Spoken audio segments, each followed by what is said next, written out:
vamos a ver básicamente 3 preguntas no sé si son 3 o 2, sí, a partir de la 34, y hoy vamos a verlo como el estilo que lo seguíamos haciendo, de leer todos los versículos que el catecismo trae que apoyan, porque en estas preguntas van a ver qué útiles son muy muy útiles. Recuerden que lo que estamos haciendo en esta parte es justificando por qué creemos lo que creemos, porque inicialmente habíamos dicho, ¿qué debes creer? Y venía el credo niceno. Entonces, ahora lo que estamos haciendo es el ¿por qué crees esto? ¿Por qué crees que Dios es creador?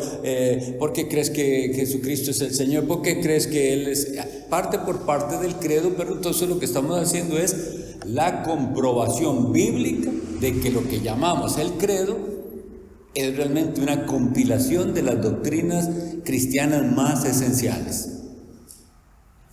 Creo que les había comentado eso, pero si no, se los repito,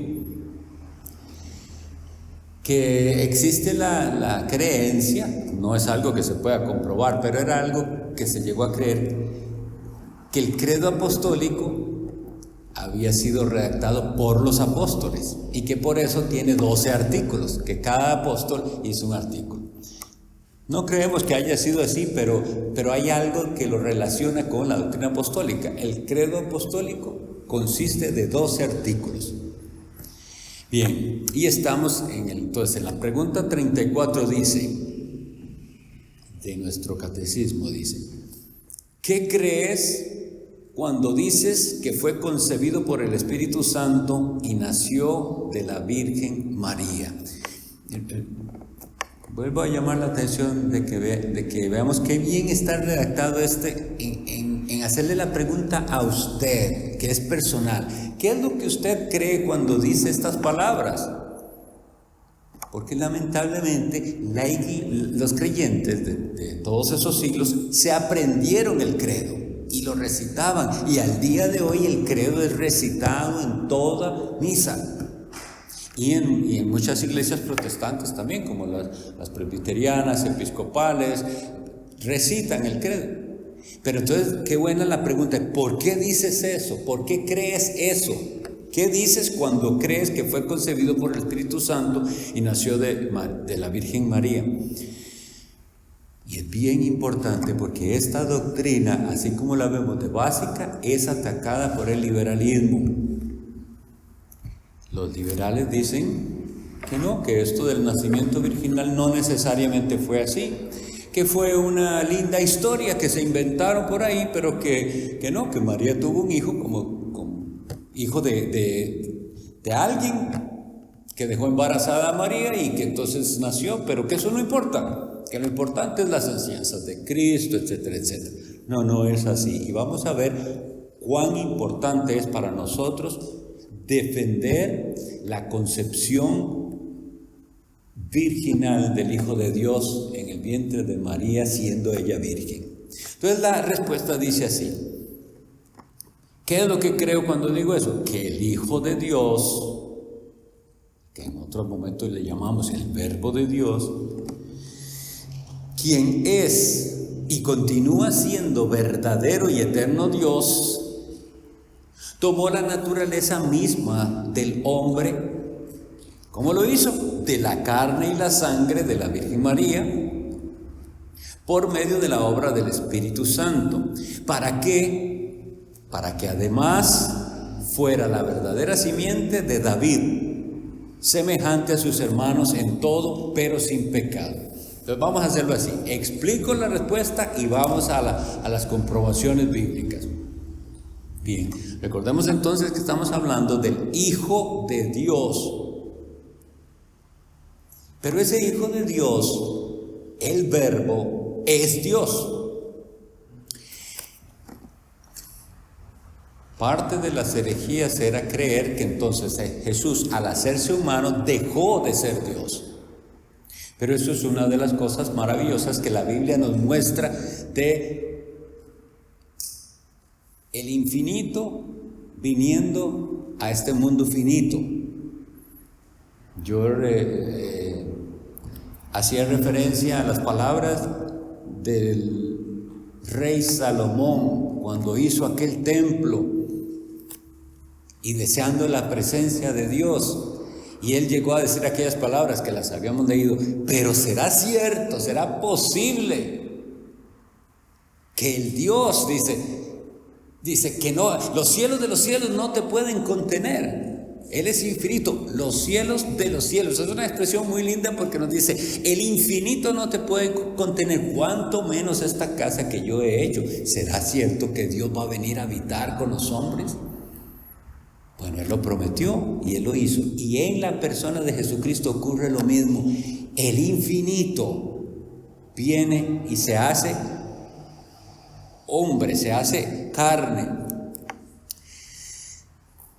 Entonces nosotros creemos que Él asume la humanidad sin dejar de ser Dios. Esto es bien importante. Hay quienes afirman, y eso es contrario a lo que creemos, que Él dejó de ser Dios para hacerse hombre y que mientras estuvo en este mundo fue solo hombre. No, siempre siguió siendo Dios hecho hombre.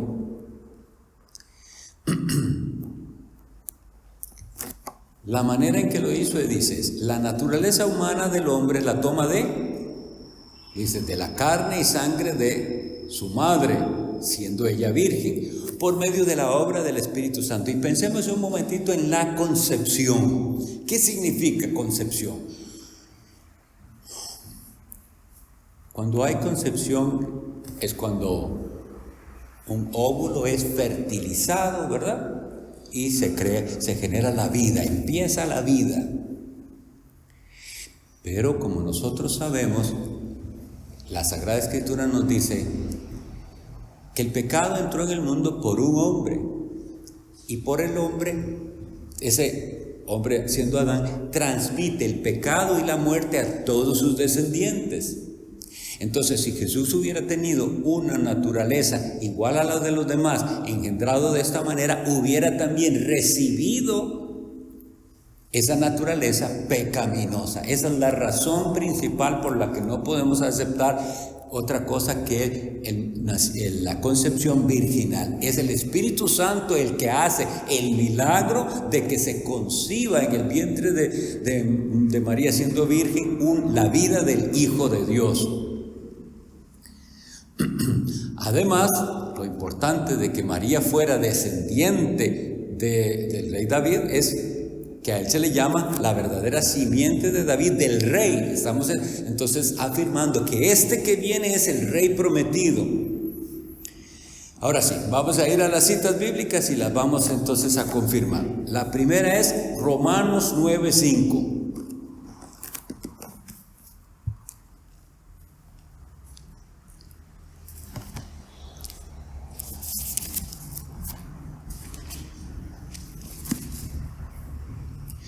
Sí, lo tiene Mauricio, sí. Dice: ¿de quiénes son los patriarcas y de los cuales, según la carne, vino Cristo, el cual es Dios sobre todas las cosas, bendito por los siglos? Amén.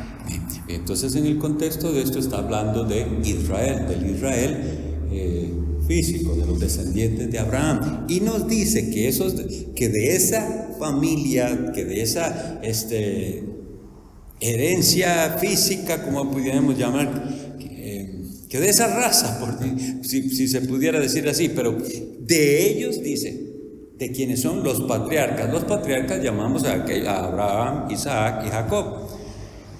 Y de esa descendencia, esa es la palabra que estaba buscando. De esa descendencia vino Cristo, esto de que estamos hablando que fue concebido. Ahora vean por qué es que afirmamos que Él no dejó de ser Dios. Vino Cristo, el cual es Dios sobre todas las cosas. Entonces nosotros afirmamos que sí, que ese que vino y que nació así como nace un bebé y tan indefenso como cualquier bebé y que tuvo que crecer y llegar a la edad adulta, y ese mismo era Dios. Isaías 7:14 lo profetizaba. Entonces, alguien puede leerme Isaías 7:14 y 9:6. Ambas referencias están en Isaías 7:14 y 9:6. ¿La tiene Carlos? Por tanto, el Señor mismo os dará señal. He aquí que la Virgen concebirá y dará a luz un hijo, y llamará su nombre Emanuel.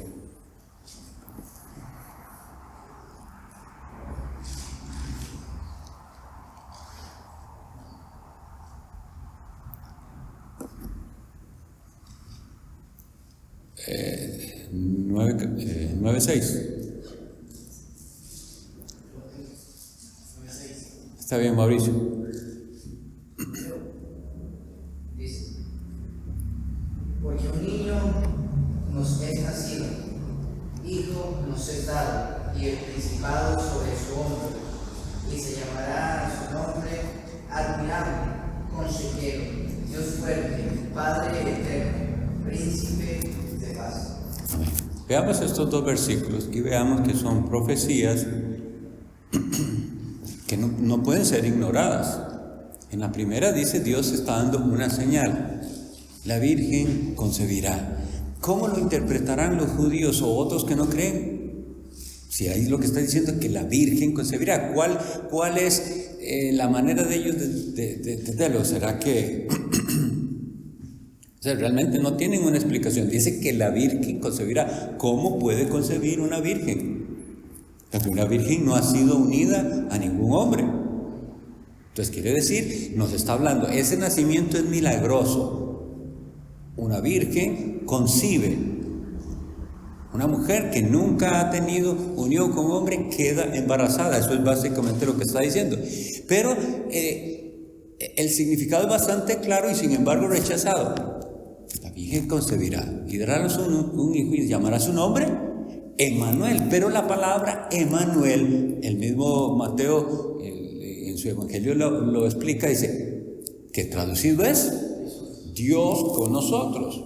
Es decir, este bebé que nació es Dios que viene a nosotros. Ese es el gran misterio de la encarnación, y no es algo periférico en la fe cristiana, es esencial. Usted, si es cristiano, debe creer que ese que nació de la Virgen era también Dios mismo.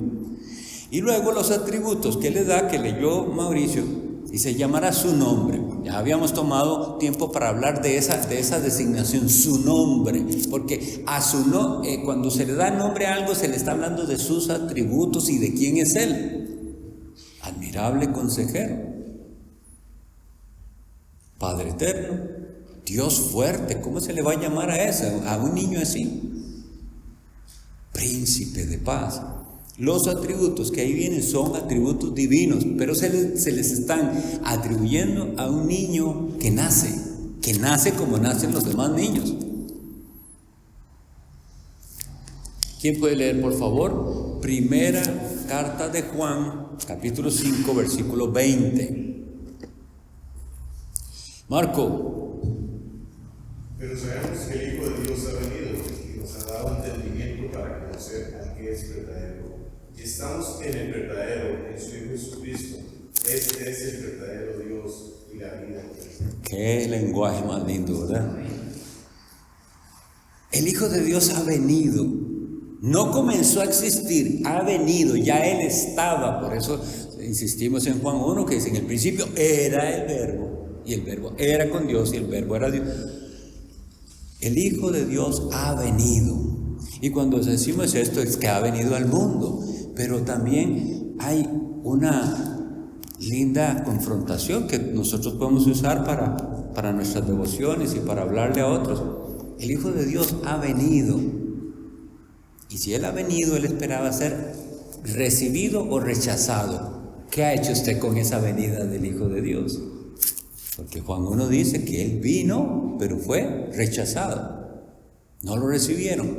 Entonces, de lo que les hablaba de procurar de que siempre nuestro estudio de la Biblia y nuestra lectura sea devocional es, bueno, y si yo confieso esto, ¿qué implicaciones tiene? Él ha venido, Él vino a mí. Eso es muy lindo decirlo. Él vino a mí. y nos ha dado testimonio, dice, del verdadero. Y estamos en el verdadero. Y después afirma. Vean que no, la Biblia no carece de versículos que afirmen la deidad del Hijo de Dios. Y estamos en el verdadero, en su Hijo Jesucristo, leyó el hermano. Este es el verdadero Dios y la vida eterna. Realmente, sí, hermano. ¿Usted alguna vez escuchó el término partenogénesis?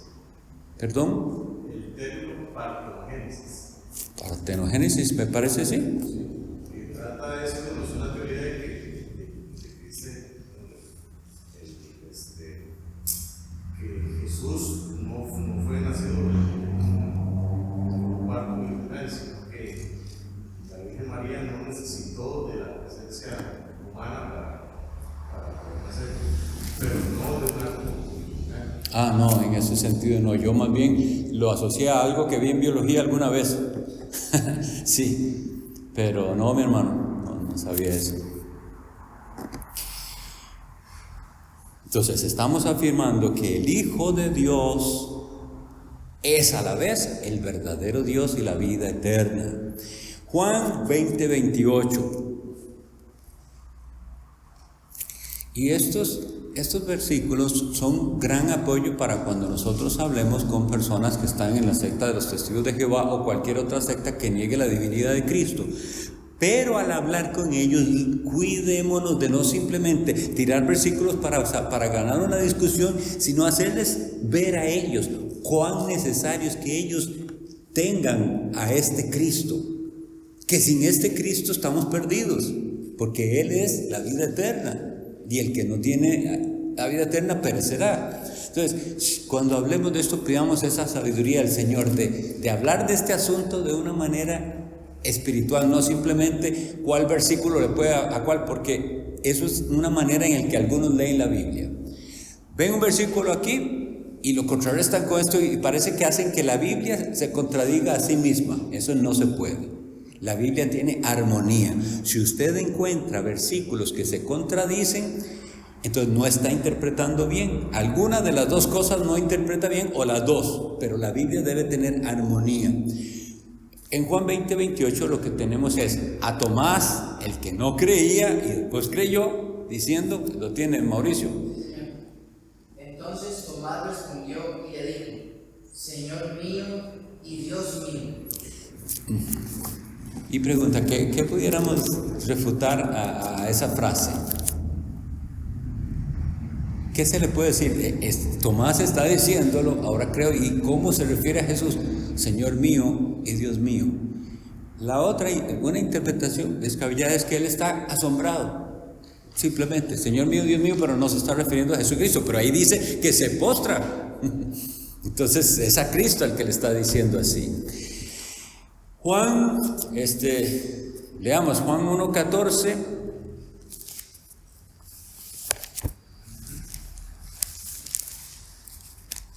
Ahí me levantan la mano el que quiere leer, Mauricio. Dice: y aquel verbo fue hecho carne y habitó entre nosotros y vimos su gloria, gloria como del unigénito del Padre, lleno de gracia y de verdad. La frase hecho carne, a veces hay que explicarla. ¿Qué es lo que significa? Que Él tomó un cuerpo humano. No una apariencia de humanidad, sino un cuerpo humano verdadero. Y que verdaderamente cuando dice habitó entre nosotros, tal vez es bueno que lo anoten por ahí, esa palabra habitó es muy interesante, porque lo que realmente significa es poner la tienda o erigir un tabernáculo. No lo entendemos fácilmente porque nosotros ni vivimos en tiendas, ni siquiera sabemos si no vamos a qué es un tabernáculo. Bueno, lo que está diciendo es realmente que Dios puso su habitación en este mundo. Él puso el tabernáculo. Eso es lo que leemos en Apocalipsis. He aquí el tabernáculo de Dios con los hombres y Él morará con ellos. Eso es maravilloso. Cuando dice habitó entre nosotros, lo que tenemos que creer es eso, que el infinito vino a este mundo finito. Jesús lleno de gracia y de verdad. Gálatas 4:4. Marco. Pero cuando vino el cumplimiento del tiempo, Dios envió a su Hijo, nació de mujer y nacido varón. Bien, veamos ese versículo. Imaginémonos. Había una promesa que por siglos el pueblo de Dios, el verdadero pueblo de Dios, esperaba. ¿Y por qué digo el verdadero pueblo de Dios? Porque todo Israel no es Israel, lo habíamos leído antes, ¿verdad? Dentro de Israel, muchos incrédulos no eran pueblo de Dios, pero ahí había un remanente que esperaba.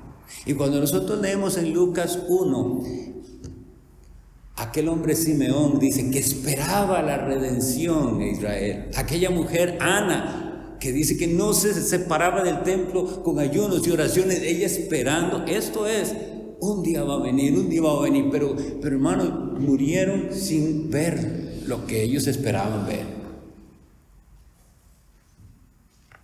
Y así es, venían reyes, se iban reyes, pasaban cosas, pero finalmente nos dice en Gálatas, venido el cumplimiento del tiempo, Dios envió a su Hijo. Nacido de la mujer, nacido bajo la ley, pero pensemos en esto. ¿Cómo nos ayuda ver ese versículo? El cumplimiento del tiempo. Ahora nosotros estamos en otra parte de la historia que nos dice, ya Él vino, sí, y ustedes y yo lo creemos, ¿verdad? Creemos que Él vino, de verdad, pero esperamos que Él regrese, y ahora nos pasa parecido. ¿Cuándo? ¿Cuándo va a regresar? ¿Cuándo? Él dijo que Él iba a regresar, ¿cuándo? Tengamos la respuesta ahí. En el cumplimiento del tiempo Él va a venir, hermanos. No nos tenemos que ofuscar. Puede que muramos esperando la promesa, o puede que no, o puede que la promesa sea cumplida estando nosotros vivos. Pero que esto nos dé consuelo, porque así como Dios tenía un día determinado para el nacimiento de su Hijo, del cual habíamos leído hoy hace 8, que le dijo a los ángeles, adórenle los ángeles de Dios. Así tiene un día en el cual en gloria vendrá con los ángeles de su poder. Así es como lo describe la Biblia, la venida de Cristo, con los ángeles de su poder. Yo les pregunto, mis estimados, ¿qué piensan ustedes de ese día? ¿Lo esperan? ¿O lo ven tan largo? Y algunos han caído en la trampa que describe Pedro en su epístola. Ay, desde que yo me acuerdo están diciendo que viene y no viene. Bueno, en el cumplimiento del tiempo vendrá. En Hechos 1, los apóstoles vienen y le dicen, Señor, restaurarás el reino de Israel. Porque ellos ven, debemos entender esto, ellos decían, ya se cumplió la profecía, ya vino el Mesías, creemos que este es. ¿Qué más falta? ¿Qué es lo que falta aquí? Nada, ya, ahora sí. Y Jesús no les da explicaciones con respecto a esas dudas. No os toca a vosotros saber los tiempos o las sazones que el Padre puso en su sola potestad. Lo mismo nos dice a nosotros, cuando haya demasiada curiosidad, si es ahora, y que la señal, y que vino, y que el eclipse, y todas esas cosas. No, Dios sabe cuándo, y Él tiene determinado ese día, y Dios lo va a cumplir. Yo lo suelo decir así, cuando entre el último de los escogidos al arca. Eso es. El arca de Noé tiene una representación preciosa de la salvación.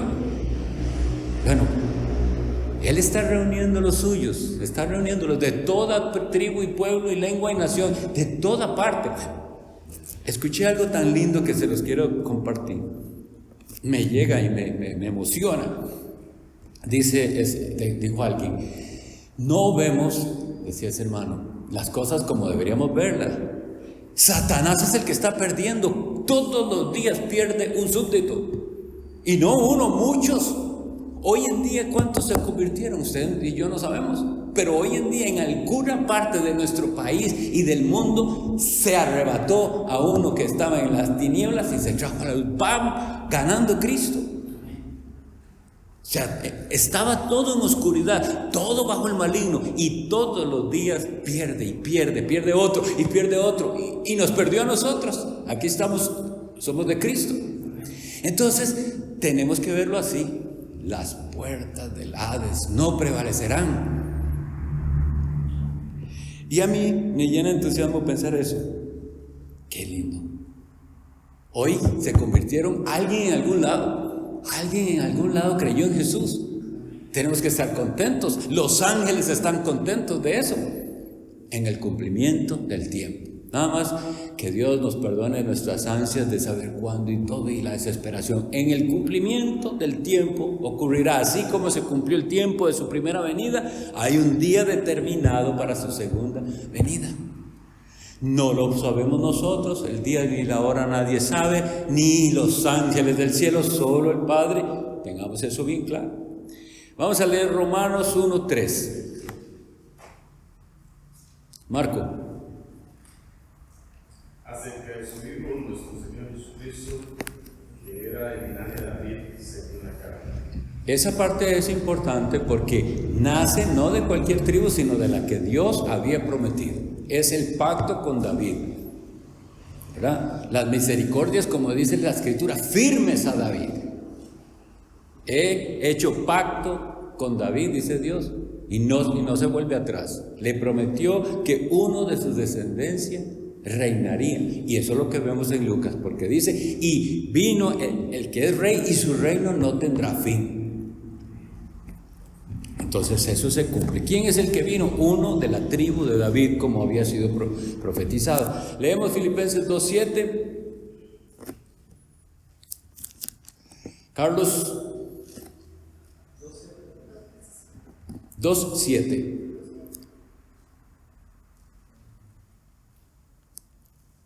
Sino que se despojó a sí mismo, tomando forma de siervo, hecho semejante a los hombres. Esta es la parte que sí tenemos que entonces entender bien, porque de ahí donde mal interpretado parece que entonces ese despojarse es dejar de ser. Pero no, entendamos de qué se despojó realmente, si él estaba en la gloria con el Padre. De eso se está. De hecho, así les dice en la oración de Juan 17, les dice en la oración de Juan 17, Cristo ora al Padre y le dice: Padre, glorifícame contigo, al lado tuyo, dice, con aquella gloria que tuve contigo antes que el mundo fuese. Esa es la gloria de la cual él se despojó.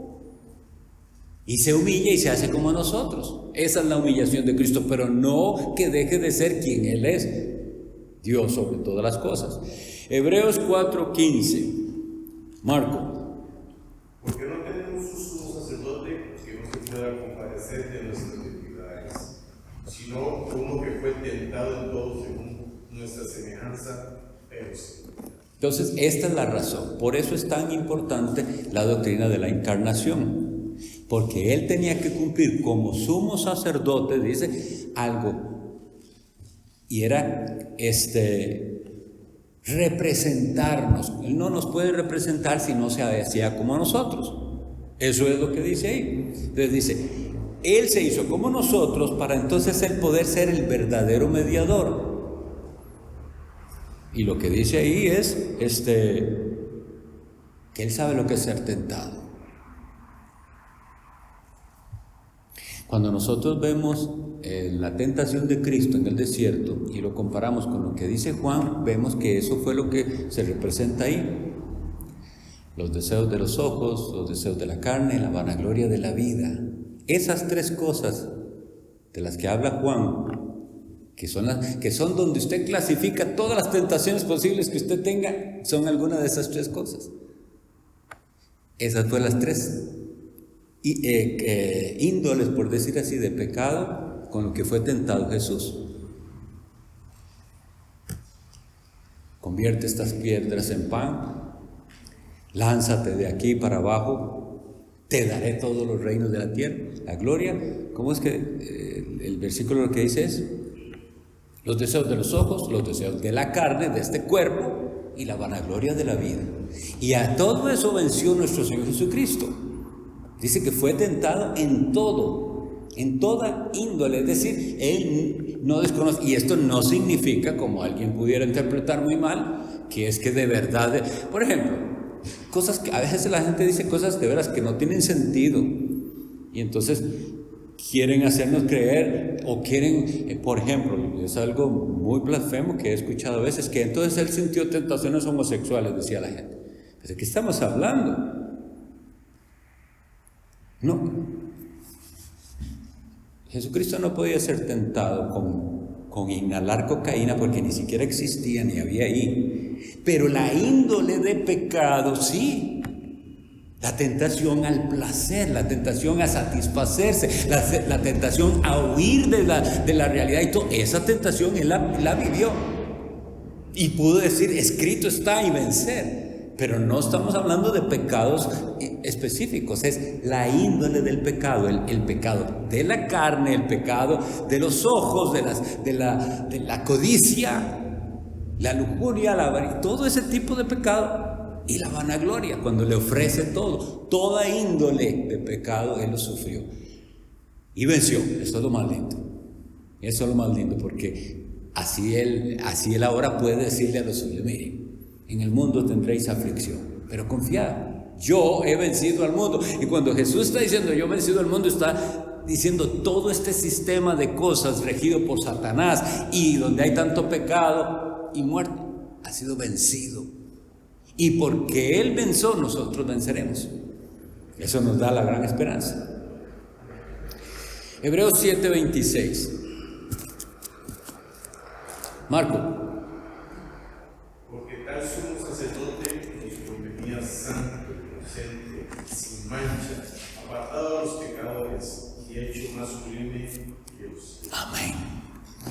Nosotros tenemos que leer la Sagrada Escritura con pasión, porque esta es la verdad.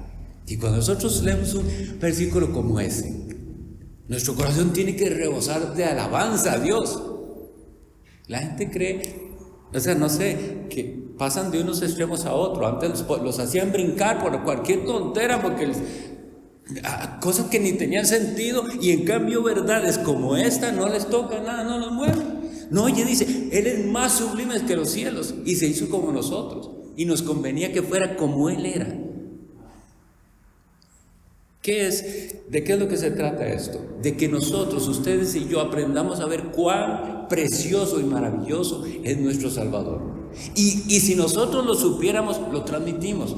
Porque entonces la gente no va a oír de nosotros una simple teoría o una simple doctrina específica, no, eso va a ir acompañado de la belleza de amarlo, ¿verdad? Dice, vea, yo le estoy hablando de alguien que yo conozco y que amo sobre todas las cosas, es de mi Señor Jesucristo.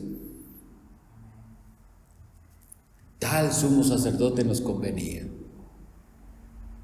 Así como Él era, Dios nos mandó lo que necesitábamos. Y después dice, sí, participó de carne y sangre, se hizo como nosotros, por eso es que le podemos llamar también hermano, y Él nos llama hermanos a nosotros. Pero después reconocemos, hecho más sublime que los cielos. Y vuelvo a hacer referencia a Salomón, los cielos de los cielos no te pueden contener. Ese es nuestro Salvador. Vamos con la siguiente pregunta. ¿Qué beneficio obtienes de la santa concepción y nacimiento de Cristo? Entonces, bueno, ya vimos que eso es lo que la Biblia enseña. ¿Y eso en qué me afecta? ¿Y eso en qué me favorece? Respuesta: que Él es nuestro mediador. Y con su inocencia y perfecta santidad, cubre mis pecados en los que fui concebido, para que no vengan ante los ojos de Dios. Vamos entonces a ver lo que está diciendo aquí. Una vez más, si vemos la palabra mediador, entendamos por qué se necesita y quién puede ser. ¿Por qué un ángel no puede ser el mediador? Porque nosotros no somos ángeles. ¿Qué somos nosotros? Seres humanos. Necesitábamos a alguien que fuera ser humano para que se ponga entre nosotros y el Dios creador. Un mediador. Vamos a la escritura, vamos a leer lo que dice la escritura. Hebreos 2, 16 y 17. Carlos. Porque ciertamente no socorrió a los ángeles, sino que socorrió a la descendencia de Abraham, por lo cual debía ser en todo semejante a sus hermanos, para venir a ser misericordioso y fiel sumo sacerdote en lo que a Dios se refiere, para expiar los pecados del pueblo. Amén. Ahora, pensemos un poquito en esto, porque esos versículos son tremendos. Miren, no socorrió a los ángeles. ¿Qué significa eso? ¿Socorrer de qué? ¿De qué estamos hablando aquí? Estamos hablando de la caída de Satanás y sus ángeles que se volvieron demonios. Para Satanás y para los ángeles caídos no hubo esperanza. Cayeron en pecado y fueron arrojados, y lean lo que dice Judas, a prisiones de oscuridad, y dice, no socorrió a los ángeles. Dicen, estimados, no somos suficientemente agradecidos, porque Dios no tenía por qué a nosotros sí socorrernos, ni darnos ninguna oportunidad. Es decir, pecó Satanás y pecaron sus ángeles, y ya, fueron expulsados para siempre sin oportunidad. Peca el hombre y Dios pudiera haber dicho, usted y toda su descendencia se condenarán y ya. Y Dios hubiera sido justo, porque recuerden que todo esto se basa en un entendimiento de que en Adán usted y yo pecamos. En Adán tenemos nuestro mejor representante. Es decir, hombre, siéntase que usted es Adán, porque así lo que Adán hizo es lo que usted hubiera hecho. Eso es lo que tenemos que entender. Por eso es que se nos imputa ese pecado. Y hermana, usted tiene que sentirse Eva. Está en nosotros esa tendencia de pensar que no. Y tenemos que, con la Biblia, combatir ese error. Está la tendencia de pensar que si usted hubiera sido Adán o que si ustedes hubieran sido Eva, no hubieran hecho eso. Pero la Biblia lo que nos dice es que ellos son nuestros mejores representantes. Por eso hablamos de cabeza federal. Es decir, lo que hizo él es lo que usted hubiera hecho. Dios solo le está diciendo, mire cómo es usted. Por eso cuando estudiamos sobre Israel y todo eso y esto que, véase, así somos los seres humanos. Si Dios hubiera escogido no a los israelitas, sino a los egipcios, es lo mismo. Nos está diciendo, este es el ser humano. Se le da todo, se le habla de esta manera, se le dan oportunidades y las rechaza. Y es terco y es malagradecido y es blasfemo. Eso es lo que usted es. Entonces comenzamos a entender el pacto de Dios y la grandeza de eso que dice, no socorrió a los ángeles, pero quiso mostrar en nosotros su misericordia.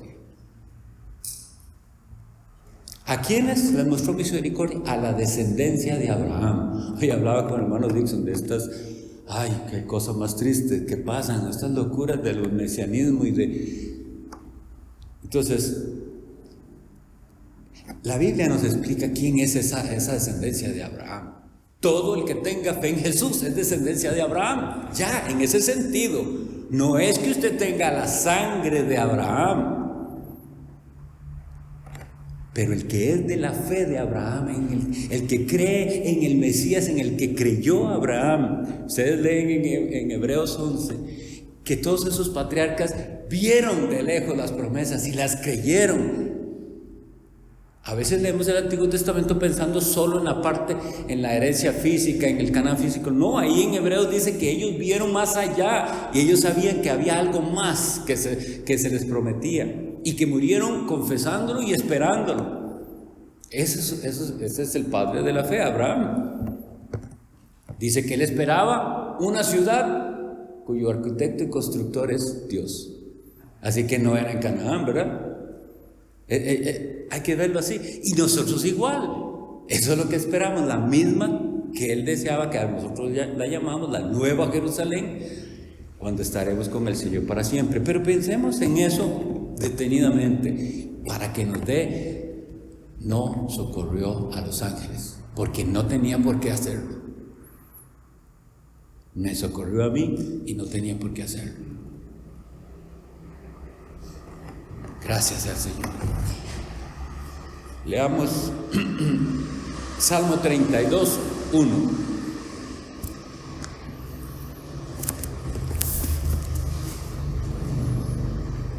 ¿Lo tiene Marco? Bienaventurado aquel cuya transgresión ha sido perdonada y cubierto su pecado. Quisiera preguntar personalmente,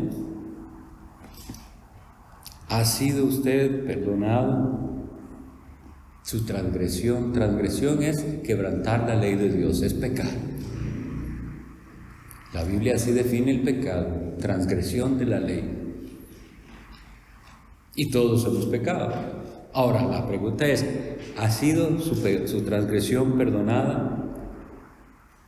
¿Ha sido cubierto su pecado? Las dos imágenes entonces son, primero, que si su transgresión no ha sido perdonada, usted tiene una deuda pendiente con Dios y no la puede pagar y la pagará en el infierno.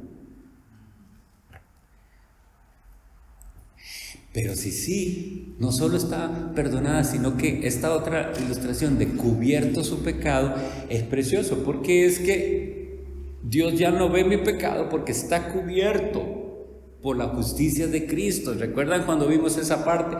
Me vistió de manto de justicia, dice Isaías. Y en Zacarías, quítenle esas ropas viles y pónganle una ropa de gala. Entonces ya no ve Dios, está cubierta mi iniquidad, mi pecado. Yo quisiera retarlos, mis hermanos, a que cuando leamos la Escritura,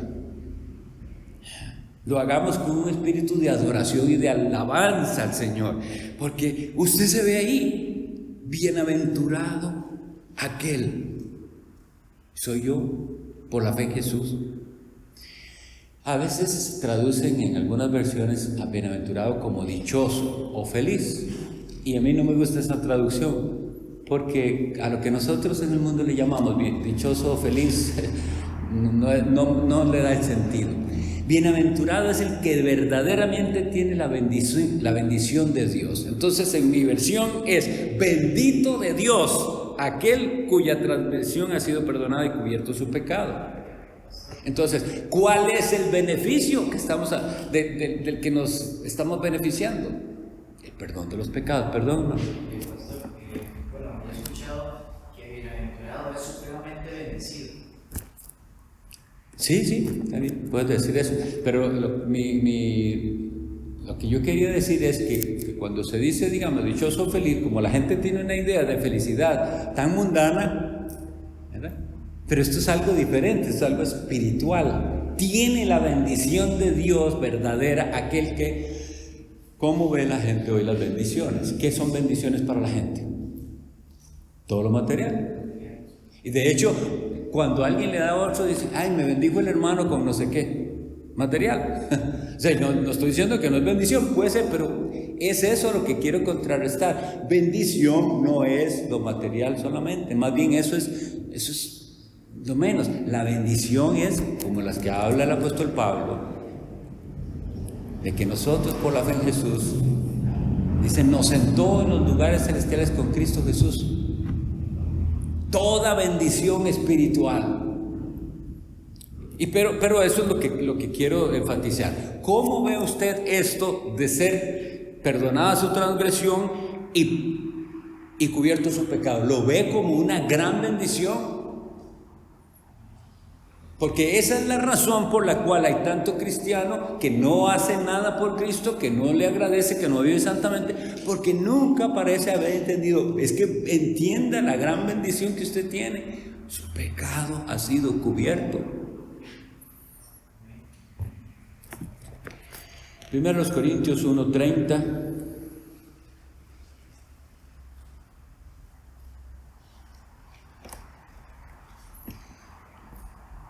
Mauricio.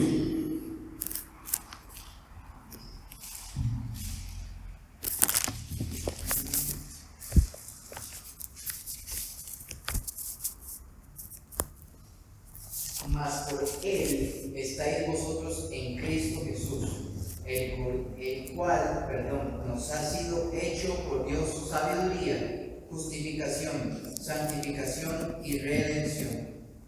Entonces esa es respuesta a esta pregunta. ¿Qué beneficio obtienes? Todo eso. Él es todo eso para nosotros. No lo pudo hacer un ser creado, no podía ser un ángel, pero el Hijo de Dios se hace hombre para darnos estos beneficios de los que acabamos de leer. Todo está en Él. Justificación, redención, santificación. Romanos 3, 3 y 4. Marco.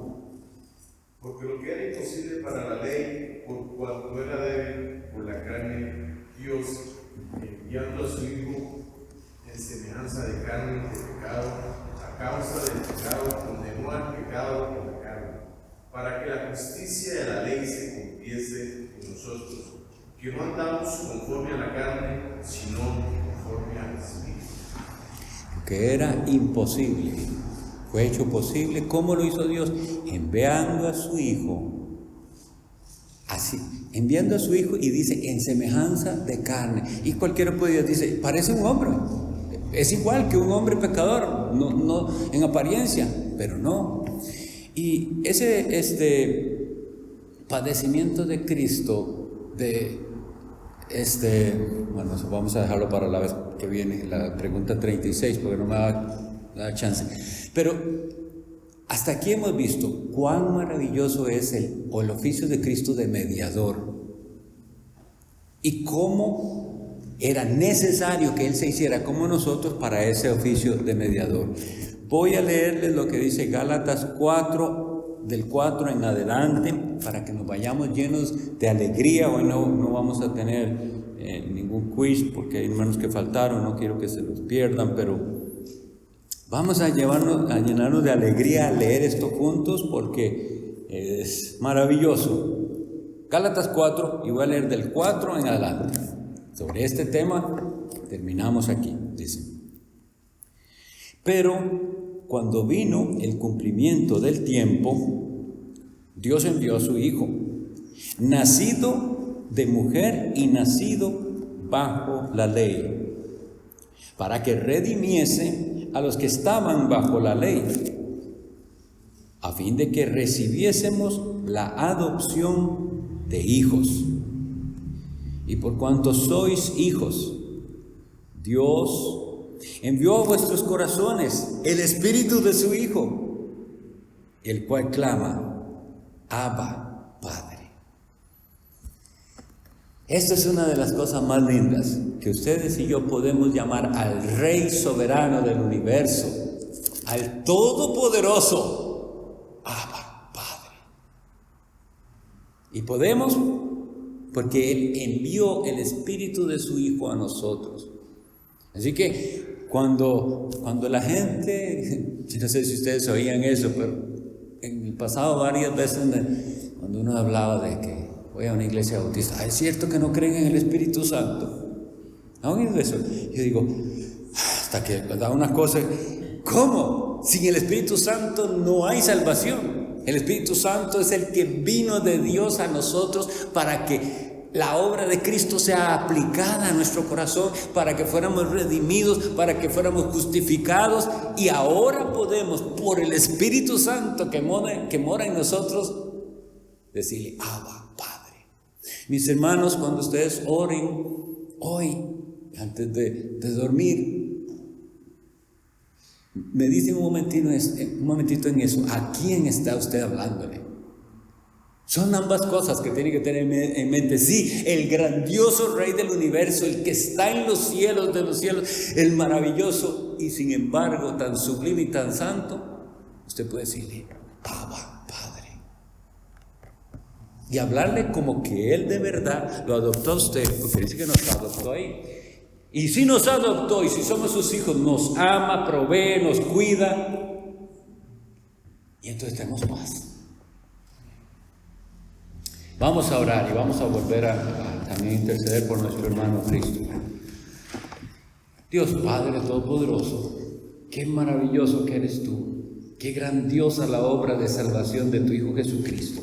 A Él lo confesamos como nuestro Señor y Salvador y nos gozamos en la salvación tan grande y en su mediación perfecta. Y te invocamos, oh Dios nuestro, como nuestro Padre.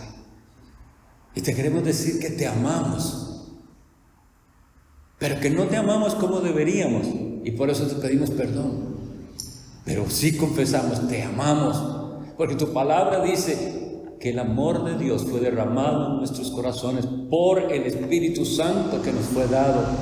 Te pido, Señor, que mis hermanos que han escuchado esta enseñanza mediten en esta maravilla y se alegren en haber sido socorridos, porque tú no socorriste a los ángeles caídos, quisiste tener misericordia de la descendencia de Abraham, al cual nosotros llamamos también Padre por la fe en Jesús.